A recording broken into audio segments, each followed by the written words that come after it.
One ordinary morning at New York's John F. Kennedy International Airport, amid the bustle of rolling suitcases and announcements of delayed flights, a 19-year-old woman named Sophie Morrison walked nervously toward her boarding gate. She wore a worn Guns N' Roses t-shirt, ripped jeans, and black boots. In her backpack, she carried a ticket she had saved for months, working at a coffee shop. A first-class seat to Los Angeles, where she would finally attend the concert of her life. Sophie wasn't an ordinary girl. Since she was 13, Axl Rose's music had been her refuge. Every time life got tough, every time she felt the world ignored her, she'd put on November Rain, and everything made sense. Her friends mocked her obsession, but she didn't care. For Sophie, Axl wasn't just a legendary rocker, he was the voice that had saved her life on more than one occasion. She had sold illustrations online, worked double shifts, sacrificed outings, and new clothes, all to buy that first-class ticket. She wanted to travel comfortably, wanted to feel special even if just for a few hours, because in her daily life, no one treated her that way.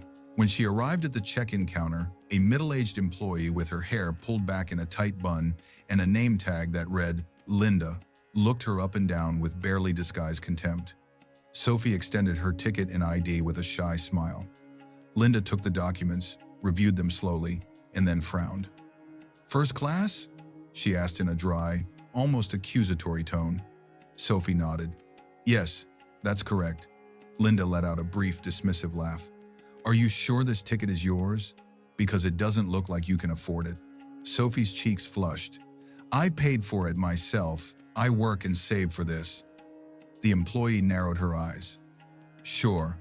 Look, I'm going to need you to show me the proof of purchase, your credit card statement, and some additional identification. We can't let just anyone through with a suspicious ticket." Sophie felt the air catch in her throat. "It's not suspicious. I bought it on the airline's official website 2 months ago." Linda ignored her and called a supervisor on the radio. "I have a situation here at the counter. Possible ticket fraud." Within minutes, a burly man in a dark suit with an even more hostile attitude approached. His name was Gerald, and he barely looked at Sophie before judging her. "We're going to need you to come with us," he said without preamble. Sophie felt panic. "Why?" "I haven't done anything wrong." Gerald grabbed her arm firmly. "Don't argue. If the ticket is legitimate, we'll sort it out. But for now, you're coming with us." They dragged her toward a small side office while dozens of passengers watched with curiosity. Some took out their phones and started recording. Sophie felt tears burning her eyes, but she refused to cry in front of everyone. Inside the office, Gerald and Linda bombarded her with questions. "Where did you get the money? Who helped you buy this? Do you know that lying is a crime?" Sophie answered with a trembling voice, showing them her confirmation email, screenshots of her bank account, even photos from her job at the coffee shop. But nothing seemed to convince them. They were determined to see her as a scammer. After nearly 40 minutes of humiliating interrogation, Gerald finally said, "Look, we can't let you board. We're going to cancel your ticket and escort you out of the airport. If you really bought it legitimately, you can file a formal complaint later." Sophie exploded. "You can't do this. I have the right to fly. I haven't done anything wrong." But her protests fell on deaf ears. They took her out of the office, led her through the airport hallways while people kept watching and recording, and finally left her on the curb of the arrivals area. Without a ticket, without a clear explanation, with nothing but humiliation and rage. Sophie collapsed onto a metal bench, her hands shaking and tears finally rolling down her cheeks. All that effort, all those months of saving, all for nothing. And worst of all, she would miss the concert. The concert she had waited years for. Axl Rose's concert. She took out her phone with trembling hands and began writing a tweet to vent. She didn't expect anyone to see it, but she needed to release the frustration somehow. "I just got kicked out of the airport for looking suspicious. I saved for months to see at Axl Rose in LA, and now I won't be able to go. All because I don't look like someone who can travel first class. This is unfair." She posted it without thinking much about it, put away her phone, and stared into space. She didn't even know what to do now. Meanwhile, somewhere in New York, Axl Rose was in a hotel suite, checking his phone before leaving for the next concert. He liked to read what fans said on social media, even though his team insisted he shouldn't. But Axl had always been rebellious, even with his own managers. Scrolling absent-mindedly, a tweet mentioning him caught his attention. It was Sophie's. He read the words once, twice, 3 times. Then he saw the girl's profile picture, a young woman in a Guns N' Roses t-shirt smiling in front of a poster of the band. Something about that story hurt him deeply. Axl Rose had lived his own share of rejection and humiliation before fame. He knew what it was like to be judged by your appearance, to be treated as if you didn't deserve to be in certain places. And the idea that a true fan, someone who clearly loved his music with all her heart, would be treated that way by a cruel and prejudiced system made his blood boil. Without a second thought, he called his assistant. "I need you to find out everything about this girl, Sophie Morrison, now." His assistant, accustomed to the rocker's impulsive decisions, simply nodded and got to work. In less than an hour, they had the information. JFK Airport, the incident with the airline staff, even videos that some witnesses had uploaded showing them dragging her out. Axl clenched his jaw. "Get the car ready, we're going there." His manager tried to stop him. "Axl, we have to be at the studio in 2 hours. We can't." "I don't give a damn about the studio," Axl interrupted with that raspy, authoritative voice that brooked no argument. "A fan of mine is suffering unjustly. I'm going to do something about it." And so, the legendary Axl Rose, dressed in his characteristic rock look, dark sunglasses, red bandana, and a leather jacket, got into a black SUV and headed to JFK Airport. Sophie was still sitting on the same bench, her gaze lost. She had already called her mom to tell her what happened, and now she was simply waiting for someone to come pick her up. Suddenly, she heard a growing murmur around her. Excited voices, people running, cell phone cameras pointing in a specific direction. She looked up, confused, and saw something that left her paralyzed. Walking toward her with that unmistakable attitude was Axl Rose in person. At first, she thought she was hallucinating, that the stress and disappointment had led her to imagine things. But then he stopped right in front of her, took off his sunglasses, and said with a soft smile, "Sophie?" She could barely nod. Her voice had completely vanished. Axl sat down next to her on the bench. "I saw what happened to you, and I came to fix it."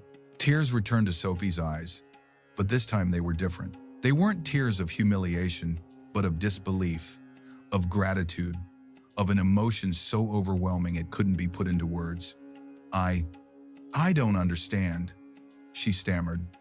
Axl smiled with that mix of warmth and rebellion that characterized him. "No one should be treated like that, especially not someone who has worked so hard to do something they love.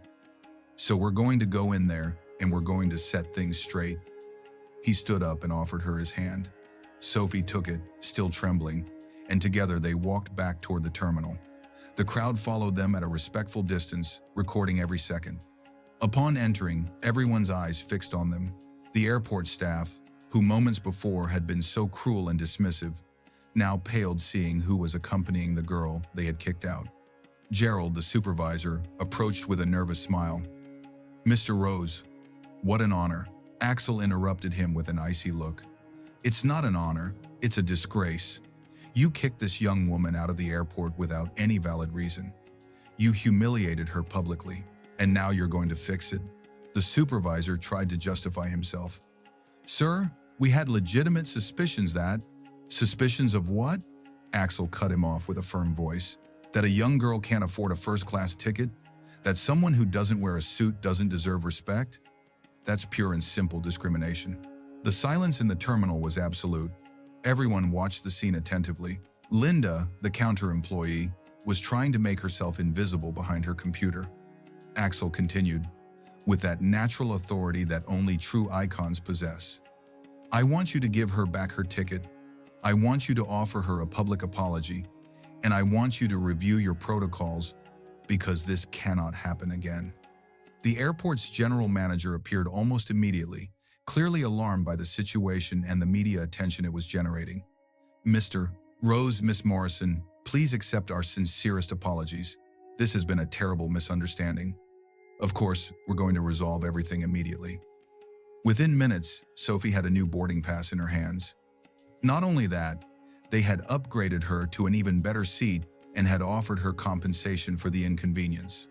But more important than any upgrade or compensation was the dignity that Axl Rose had given back to her. Before Sophie boarded, Axl stopped her for a moment. "Hey, when you get to Los Angeles, I want you to come backstage. My team will be waiting for you." Sophie couldn't believe what she was hearing. "Really?" Axl smiled. "Really. And also, I want you to know something. People are going to try to make you feel small your whole life. They're going to judge you by how you look, where you come from, how much money you have. But you're not small. You're giant. And don't let anyone tell you otherwise." Sophie hugged him without being able to help herself. "Thank you. Thank you for everything." Axl returned the hug with the same warmth. "There's nothing to thank. Just keep being you. That's all that matters." If you made it this far and liked this story, subscribe to the channel and leave us your comment about what you think of what happened. As Sophie boarded her flight with her heart full of a happiness she had never felt, the video of the encounter between her and Axl Rose went viral on all platforms. The comments were overwhelmingly positive, celebrating not only the rocker's generosity but also questioning the discriminatory practices of airlines. The airline, pressured by public opinion and media scrutiny, issued an official statement apologizing to Sophie and promising a complete review of their customer service policies. Linda and Gerald were temporarily suspended while an internal investigation was conducted, but the story didn't end there. 2 days later, at the Los Angeles concert, just before playing November Rain, Axl stopped the show for a moment. "I want to introduce you to someone special," he said before the thousands of people filling the stadium. "A few days ago, this young woman was treated unfairly just for being who she is. And that's not right. Sophie, where are you?" The spotlight searched through the crowd until they found her in the VIP area, her eyes full of tears again. The crowd erupted in applause. "This song goes out to you," Axl said, and began to play. Sophie couldn't stop crying. Not only was she seeing her idol live, not only was she in the front row, but he had dedicated a song before thousands of people to her. To the girl who days ago had been humiliated and rejected, to the girl who had been treated as if she was worth nothing. After the concert, as promised, Axl invited her backstage. There, surrounded by the band's crew, Sophie had the opportunity to talk with him more calmly. "Do you know why I did all this?" Axl asked her while signing her worn Guns N' Roses t-shirt. Sophie shook her head, still processing everything. "Because when I was your age, I was also that kid no one took seriously. The poor kid from town who dreamed of something bigger. And there were people who believed in me when no one else did. Now it's my turn to do that for others." He handed her the signed t-shirt and added, "Keep this. And when things get tough, remember that you matter, that your voice matters, and that no one has the right to make you feel less than what you are." Sophie left the backstage that night transformed. Not only had she lived the best day of her life, but she had learned something much more valuable: that true greatness isn't in fame or money, but in using your position to defend those who have no voice. Back in New York, Sophie became a kind of symbol. Her story inspired thousands of people who had lived through similar situations to share their experiences. Movements were created on social media, demanding better treatment at airports and public spaces. Even some airlines began reviewing their service protocols to avoid cases of discrimination. Sophie herself began using her new platform to talk about these issues. She created a channel where she shared stories of people who had been discriminated against and offered resources for those facing similar situations. She became a voice for those who didn't have one, and it all started with a Guns N' Roses t-shirt and a plane ticket. Months later, Axl Rose wrote to her again. He sent her a private message inviting her to be part of a campaign his team was launching about inclusion and respect in the music and entertainment industry. "We need people like you," he wrote, "people who understand what it's like to fight to be seen." Sophie accepted without hesitation. 1 year after the incident at JFK Airport, Sophie Morrison was on stage at a major civil rights event, sharing her story before hundreds of people. She was no longer just the girl who had been kicked out of the airport. She was an activist, a voice, a force. And as she spoke, in the front row, with a proud smile, was Axl Rose. Because sometimes, all you need is for one person to believe in you. One person who sees you when no one else does. One person who reminds you that you're worth it. Sophie's story wasn't just about a chance encounter with a rock star. It was about dignity, about justice, about not letting the world tell you who you are or what you deserve. It was about getting up after being knocked down. And it was about the strange and beautiful way the universe sometimes conspires to put you exactly where you need to be, with exactly who you need to meet, because deep down, we're all Sophie Morrison at some point in our lives. We've all been underestimated, ignored, unfairly judged, and we all need a reminder that we're bigger than the world wants us to believe.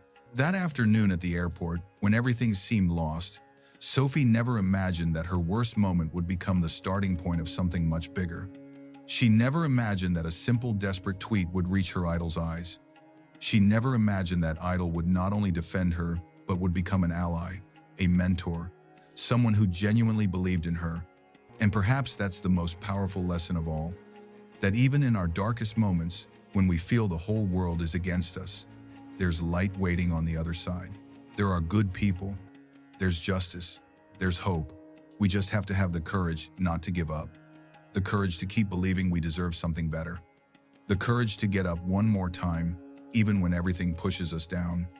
Sophie Morrison did it, and she changed not only her own life, but that of thousands of people who found strength in her story. And it all started with a worn t-shirt, a plane ticket, and the decision not to stay silent in the face of injustice. If this story moves something inside you, subscribe to the channel for more stories that make you reflect. Axl Rose was tidying up the attic of his Malibu mansion when an old cardboard box tipped over, spilling its contents across the wooden floor. Among rolled-up posters, crumpled set lists, and blurry photographs of forgotten concerts, something caught his attention. It was a Rolling Stone magazine from June 1987, with yellowed pages and the unmistakable smell of old paper. He was about to throw it in the trash when he noticed something strange in one of the margins. Someone had written in black marker, in feminine and decisive handwriting, "Axl, music has to come from the soul, not the ego. Never forget it. Valerie S." Axl's heart stopped. That name, those words, it had been more than 35 years since he'd thought about Valerie Sinclair, the only girl who had rejected him when Guns N' Roses was about to conquer the world. The girl who one night in 1987, at the Troubadour in Los Angeles, had told him something that no one else dared to tell him, words that had been buried in some dark corner of his memory until this precise moment. Axl held the magazine with trembling hands. The written letters had faded a bit over time, but the message was still there, intact, waiting for him. Where would Valerie be now? What had become of that girl with penetrating eyes, who saw something in him that he didn't even see in himself? And what he was about to discover would not only answer those questions, but would forever change his understanding of success, fame, and what it really means to leave a mark on this world. It was a quiet Sunday in November. Outside, the Pacific waves crashed against the coast with their eternal rhythm. Axl came down from the attic with the magazine in his hands and sat on the leather sofa in his living room, completely absorbed in that piece of paper that had traveled more than 3 decades to find him right now. The cover showed another band from that era, one that didn't even exist anymore. But what mattered was that message scrawled in the margin, those words that resonated with more force now than when they were written. Axl closed his eyes and let memory drag him back. June 1987. Los Angeles burned under the brutal heat of the California summer. Guns N' Roses was just weeks away from releasing Appetite for Destruction, but they were still relatively unknown outside the Sunset Strip Club circuit. That night they were playing at the Troubadour, a legendary but small venue that held maybe 400 people packed in. The air was dense, a mixture of cigarette smoke, sweat, spilled beer, and pure electricity. Axl had noticed a girl from the first song. She was in the second row, not pushing to be at the front like the others, but maintaining her space with an almost disconcerting calm. She had short brown hair, a denim jacket covered in punk and metal band patches, and something in her gaze that radiated a different intensity. She wasn't screaming his name. She wasn't trying to get his attention. She was simply there, completely immersed in the music, with her eyes closed during Slash's solos, her lips barely moving with the lyrics Axl spit into the microphone. When the show ended and adrenaline still ran through his veins like liquid fire, Axl saw her sitting alone at a table at the back of the bar. She had a worn notebook open in front of her and was writing something with absolute concentration, oblivious to the chaos surrounding her. Axl wiped the sweat with a towel and walked toward her with the arrogant confidence of someone who had just set a stage on fire. "Hi, I'm Axl." She looked up without surprise, as if she had been waiting for him to approach. "I know. I'm Valerie." Her voice was calm, confident. "What are you writing?" "Lyrics, poetry, things I'll probably never show anyone." Axl smiled with that crooked smile that usually worked. He sat in the chair in front of her without being invited. "I liked how you were listening up there. Not like the usual groupies. You were really listening." Valerie slowly closed the notebook and looked him straight in the eyes. "That's because the music matters. Not the circus around it, the music." Axl felt something strange. Discomfort mixed with curiosity. This girl was different. "We should go out sometime," he said, direct, no beating around the bush. "Get a drink, talk about music, lyrics, whatever." Valerie observed him for a few seconds that seemed like minutes. There was something in her gaze, a mixture of sadness and clarity that Axl couldn't decipher. Then she smiled. But it wasn't a happy smile. It was the smile of someone who knows something you don't know yet. "I can't, Axl." Axl frowned, puzzled. No one said no to him, especially not after a show like that. "Why not?" "Because you're about to be huge," she said with a certainty that disturbed him. "I see it. I feel it. It's in you. And when that happens, you're going to get lost. You're going to forget why you started playing. You're going to forget who you are underneath all the noise. And I don't want to be around when that happens." Axl felt a wave of rage mixed with confusion. "You don't know anything about me." "I know enough," Valerie responded calmly. She opened her notebook, carefully tore out a blank page, and wrote something on it. Then she folded it and handed it to him. "When you get to where you're going to get, read it. Maybe it'll make sense then." Before Axl could respond, Valerie stood up, grabbed her worn backpack, and walked toward the exit without looking back. Axl sat there, holding the folded paper, feeling strangely empty despite the euphoria of the show. That night he had been rejected, and for some reason he didn't understand. It hurt more than any music criticism. He opened the paper. It said, "Music has to come from the soul, not the ego. Never forget it." Valerie S. Axl crumpled the paper, put it in his leather jacket pocket, and never thought about it again. Or so he believed. The following months were an unstoppable hurricane. Appetite for Destruction was released in July, and at first sales were lukewarm. But by December, something had exploded. Welcome to the Jungle was playing on every radio in the country. Sweet Child O' Mine reached #1. Suddenly, Guns N' Roses wasn't just a band, it was a phenomenon. World tours, magazine covers, wild parties that lasted for days, excesses that pushed Axl to the limit again and again, fights, drama, chaos. And somewhere in that whirlwind, that crumpled paper with Valerie's words ended up lost, forgotten in a box along with hundreds of other memories from an era that seemed to belong to another life. Until now. Axl opened his eyes back to the present, still holding the Rolling Stone magazine. He got up, walked to his studio, and turned on his computer. He typed the name into the search engine, Valerie Sinclair, Los Angeles. Dozens of results appeared, but none seemed right. He tried different combinations. Valerie S. Troubadour, 1987. Valerie Music, Los Angeles. Nothing.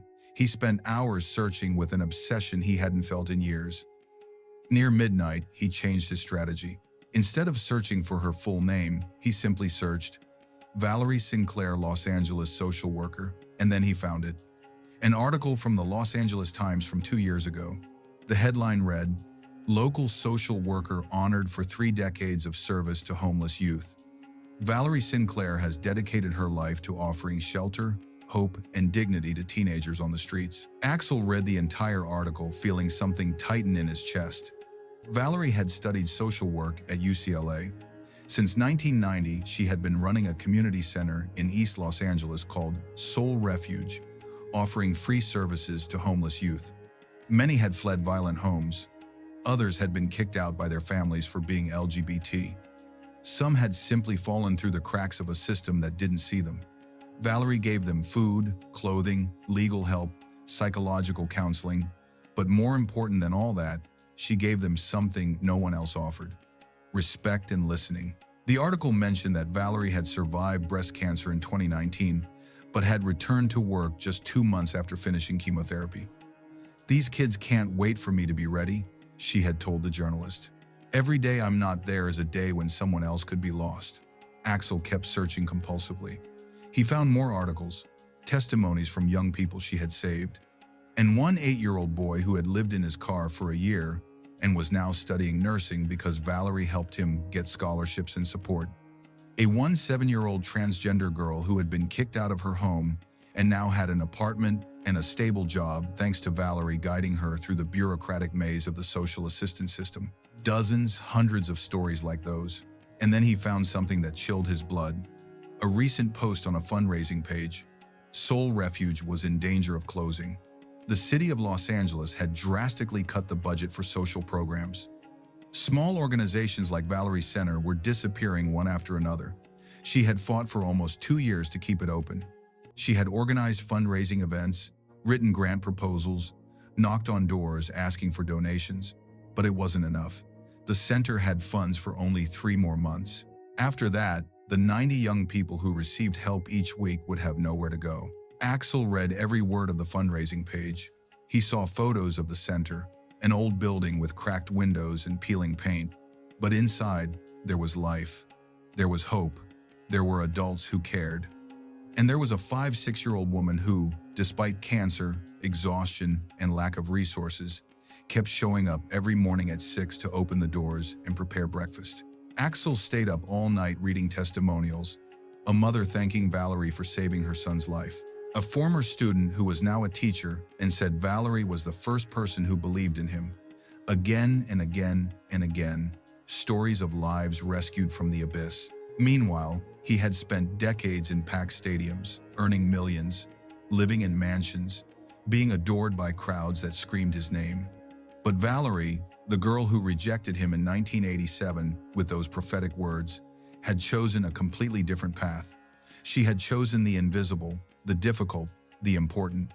And in that moment, sitting in front of the illuminated screen in the darkness of his studio, Axl realized something that hit him like a hammer. She had been right from the beginning. He had gotten lost. He had forgotten why he started playing music. He had let ego crush soul, and it had taken 35 years and an old magazine to remember the words of someone who saw the truth before anyone else. If this story is resonating with you, leave me a comment telling me what success means to you. The next morning, Axl didn't wait. He called his lawyer. "I need to create a foundation. Now, today." His lawyer, accustomed to Axl's urgencies, took notes without asking questions. "For what cause?" "Homeless youth, specifically to support community centers that provide them with direct services. I want to start with one in Los Angeles." "Do you have a center in mind?" "Yes, it's called Soul Refuge. Find out everything about it. Budget, needs, legal structure, everything." 2 days later, Axl had the complete report in his hands. The center needed $250,000 a year to operate properly. Valerie earned barely $42,000 annually, less than what Axl spent on maintaining his vintage guitar collection. The building was a structural disaster. The facilities were obsolete, but inside, something miraculous happened every day. Broken lives found glue. Axl didn't want this to seem like condescending charity from a rock star toward an old acquaintance. So he directly contacted the president of the center's board of directors, a man named Robert Chen. "Mr. Rose, this is completely unexpected," Robert said when Axl identified himself. "I met Valerie Sinclair many years ago," Axl explained. "I just found out about the work she does and the center's financial situation. It's devastating," Robert admitted with a tired voice. "Valerie has given absolutely everything for this place, for these kids, and we're going to have to close the doors." What would happen if money stopped being a problem? There was a long silence on the other end of the line. "Excuse me, what did you say? What would the center need not just to survive, but to become the best refuge for homeless youth in all of California?" Robert's voice trembled. "Mr. Rose, are you? I'm saying I want to help, but before committing to anything specific, I need to see the place. I need to understand what Valerie does. Can I visit you?" "When?" "Tomorrow morning." The next day, Axl arrived at Soul Refuge dressed in worn jeans, a hooded sweatshirt, and dark sunglasses. He didn't want to be recognized. He didn't want this to be a spectacle.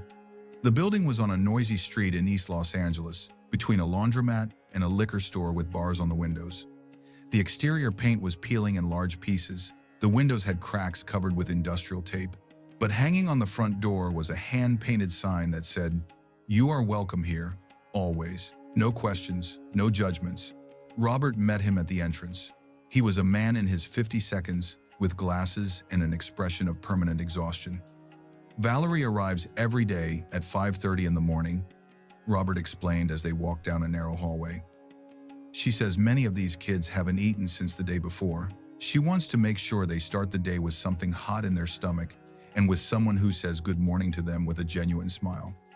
They entered a small dining room with mismatched tables, plastic chairs that didn't match, and a smell of freshly brewed coffee mixed with scrambled eggs. There were about 25 young people having breakfast. Some looked barely teenage, with faces that still held some innocence. Others already had hard looks, weathered by things no young person should have seen. And in the middle of all that was Valerie. She no longer had the short brown hair from 1987. Now it was gray, almost white, pulled back in a simple ponytail. Her face showed the deep lines of time and battles fought.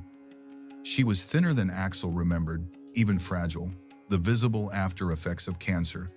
But her eyes still had that same penetrating intensity, that same magnetic presence he had noticed 35 years earlier at the Troubadour. She was serving food and talking to a boy about 17 who had tattoos on his neck and a distrustful look.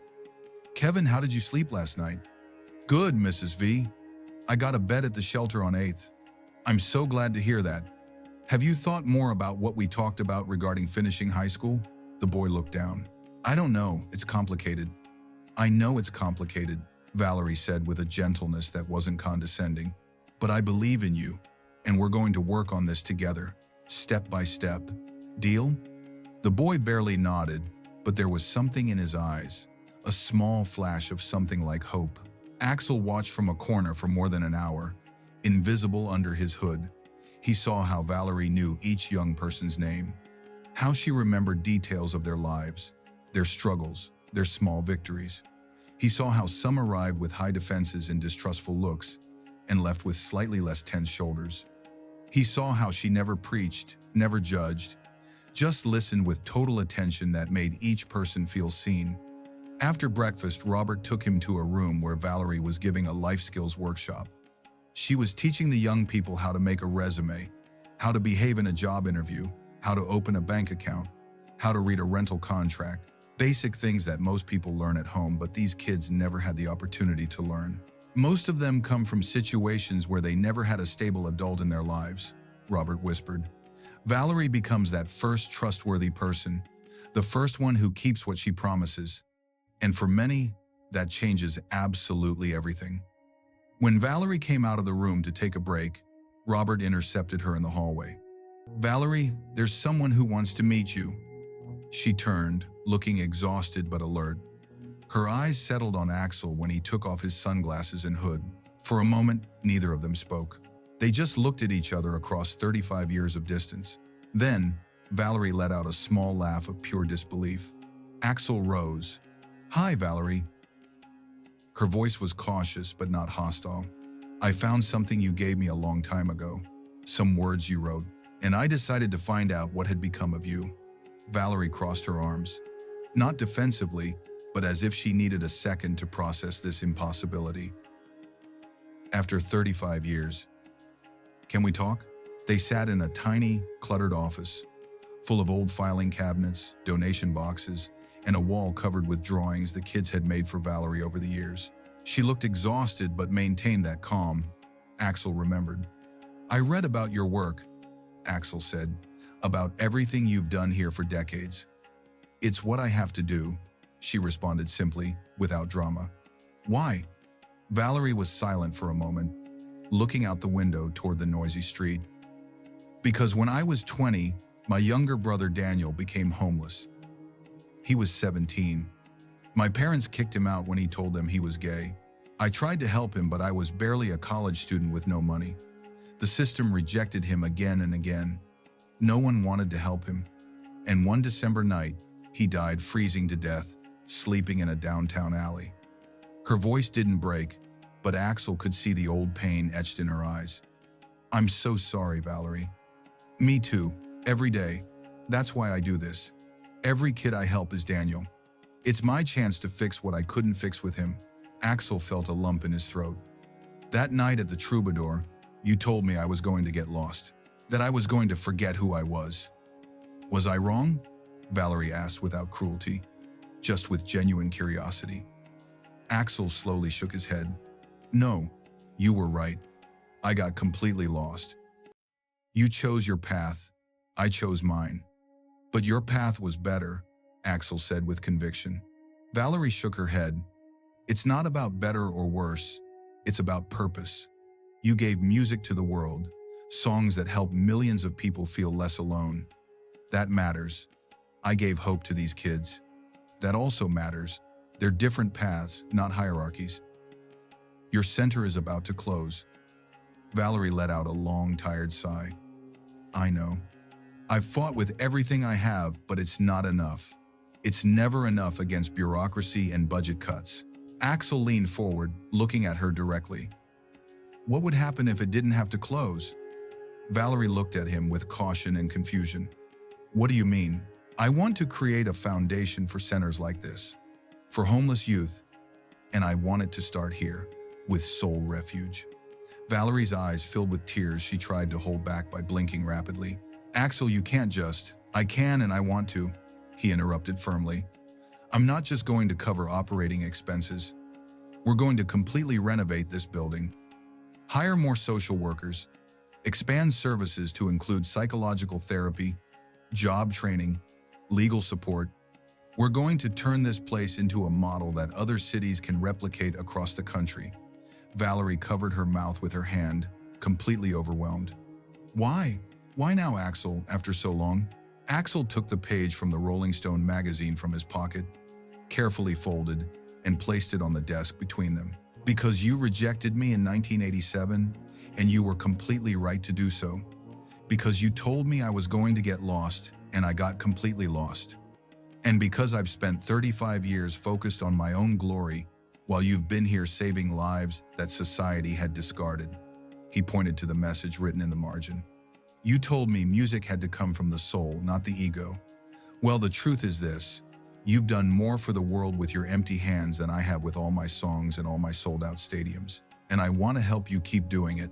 3 weeks later, an event was organized at a community center in East Los Angeles.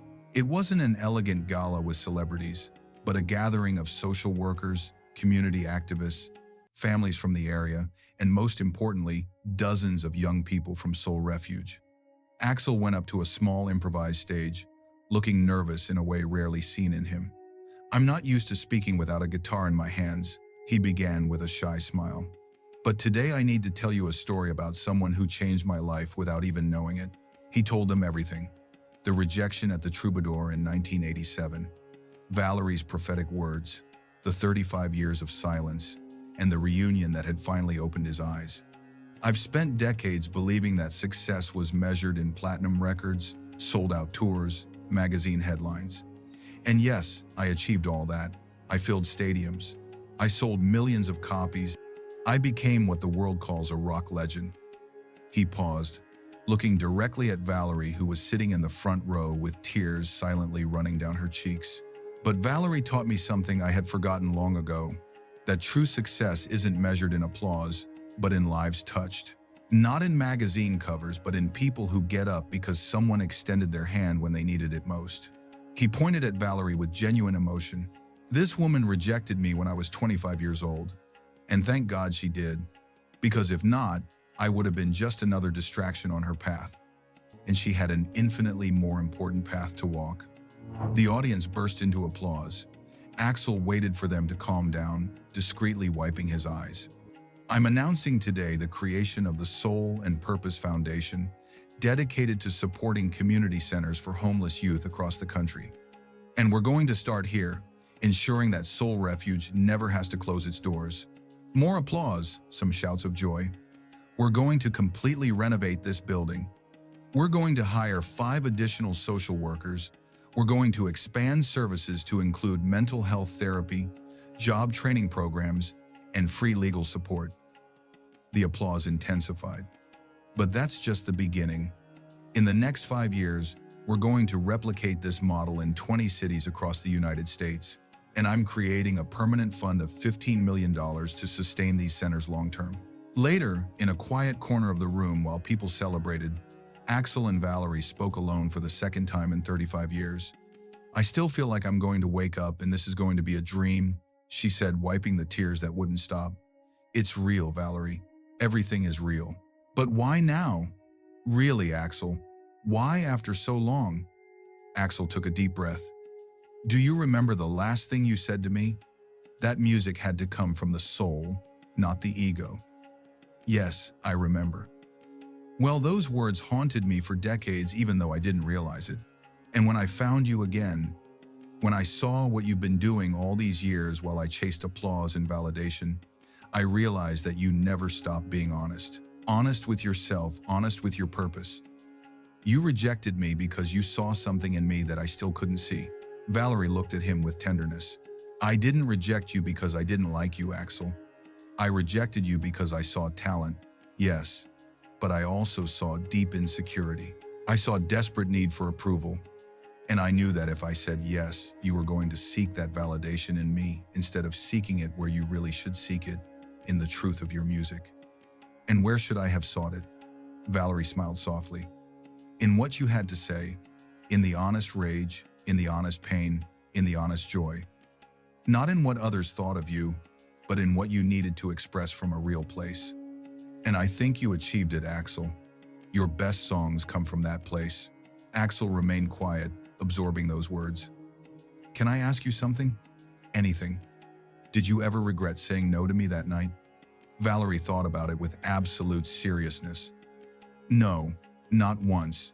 Because if I had said yes, I probably would have gotten lost in your world. I would have become a satellite orbiting your star. And these kids? She pointed toward where some of the refuge's young people were laughing and eating pizza. Wouldn't have had anyone fighting for them. Or at least not me. And do you think you made the right decision? Valerie nodded without hesitation. Absolutely, because I found my purpose, and you eventually also found yours. It just took you a bit longer to get there. Axl let out an ironic laugh. 35 years is more than a bit, but you got there. That's what matters. There was a comfortable silence between them, the kind of silence that's only possible between people who understand each other at a deep level. You know what's the craziest thing about all this? Axl finally said. What? That I spent decades thinking that rejection at the Troubadour was one of the worst moments of my life. A blow to my ego I could never fully digest. But now I realize it was one of the best gifts anyone has ever given me. Valerie tilted her head, curious. Why? Because you forced me not to look for emotional shortcuts. You forced me to find my own voice without depending on anyone else's validation. And although I got lost along the way for a while, those words you wrote stayed there, waiting for the right moment to come back to me. Valerie put her hand over Axl's with a maternal gesture. You know what's the most ironic thing? Tell me. That I also learned from you that night. Axl looked at her surprised. From me? What did you learn? I saw your hunger, your desperate need to be someone, to matter. And it reminded me of my brother Daniel. He also had that hunger, that need to be seen and validated. But the world rejected him again and again until he couldn't take it anymore. Valerie's voice broke slightly. When I saw you on that stage, so brilliant and so lost at the same time, I decided that I would never again ignore someone who needed to be seen. That I was going to dedicate my life to seeing the invisible. Axl felt tears burning his eyes. So somehow, that night changed us both. All interactions change us, Axl. Even the brief ones, especially the painful ones. Do you believe in destiny? Axl suddenly asked. Valerie thought about it. I believe in decisions. I believe that rejection was a decision we both needed. You needed to learn not to depend on external validation. I needed to confirm my path. And 35 years later, here we are, having traveled completely different paths, but somehow converging at this exact moment. It's almost poetic.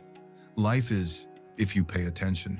Today, 6 years after that impossible reunion, the Soul Refuge model operates in 23 cities across the United States and is expanding to Canada and Mexico.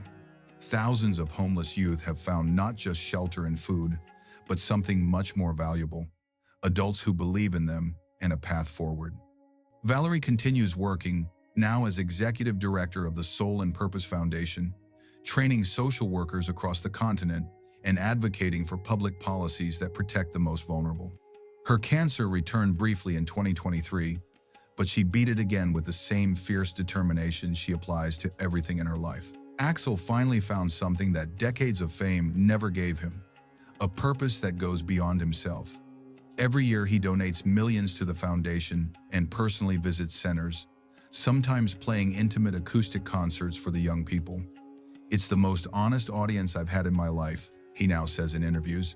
They don't care who I was. They care if I'm being real in this moment. He's also returned to writing music, but from a different place. Less ego, more soul. Exactly as Valerie told him almost 4 decades ago. The deepest lesson of this story isn't really about rejection. It's about purpose and timing. Sometimes the people who tell us no are saving us from becoming hollow versions of ourselves. Sometimes the greatest gift someone can give us is to force us to find our true path, even if it takes decades to understand why. The fan who rejected Axl Rose in 1987 didn't become a famous groupie or the wife of a rock star. She became something infinitely more valuable: a silent hero for those no one else saw, a voice for the silenced, a tangible hope for the desperate. And the rocker who was rejected learned, 3.5 decades later, that the greatest victories don't happen under blinding spotlights and deafening screams, but in those silent moments when a vulnerable young person finds the courage to keep going because someone believed in them when no one else did. The rejection wasn't an ending. It was the beginning of 2 paths that needed to be traveled separately before they could intersect with real meaning. And if you made it this far, subscribe to the channel because there are more stories like this that you need to hear.